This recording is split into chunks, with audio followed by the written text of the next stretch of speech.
Salut à toi, j'espère que tu vas bien. On va parler aujourd'hui du choix du fil pour ton moulinet. Donc le choix du fil pour le moulinet de pêche est crucial et dépend de plusieurs facteurs clés. Déjà, ça va dépendre du type de pêche et de l'espèce ciblée. Par exemple, pour une pêche au cou ou à la truite, il va falloir privilégier un fil fin et discret, c'est-à-dire un nylon entre 12 et 20 centièmes.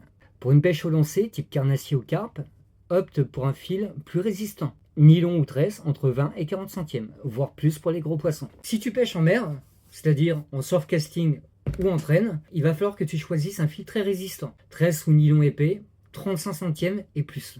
Les types de fils. Donc on a le nylon, monofilament. L'avantage, c'est qu'il est souple, économique, polyvalent et qui est très bien pour les débutants. L'inconvénient, c'est qu'il est moins résistant à l'abrasion et aux UV, et également à la mémoire de forme. On a ensuite la tresse. Donc la tresse, c'est multifilament. L'avantage de la tresse, c'est que c'est très résistant, faible élasticité, c'est-à-dire que tu vas beaucoup mieux détecter les touches, et une longue durée de vie. Les inconvénients de la tresse, c'est que forcément c'est plus cher, c'est visible dans l'eau claire, et ça nécessite un nœud spécifique. On va parler maintenant du fluorocarbone. Quels sont les avantages du fluorocarbone? C'est un fil qui est invisible dans l'eau et qui est résistant à l'abrasion. L'inconvénient, c'est qu'il est plus rigide et plus cher. Trois choix, nylon, tresse, fluorocarbone. En ce qui concerne le diamètre du fil, plus le diamètre est fin, plus le fil est discret et permet d'élancer long.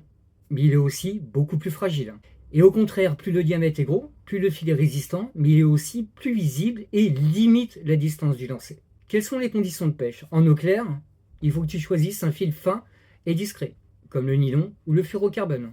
En eau trouble ou encombrée, un fil plus résistant, comme une tresse ou un nylon épais. Pêche de nuit, tu peux également choisir des fils fluorescents, c'est-à-dire que tu auras ton fil dans la nuit, donc ça offre bien évidemment une meilleure visibilité.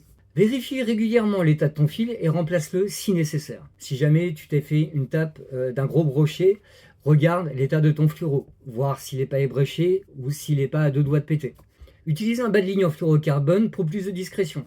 Si tu pêches souvent, je te conseille d'investir dans un fil de qualité. N'hésite pas à demander conseil à ton détaillant de pêche. En tenant compte de ces éléments, tu pourras choisir le fil le plus adapté à ton moulinet et à ta technique de pêche, augmentant ainsi tes chances de succès. A très bientôt, ciao bye bye.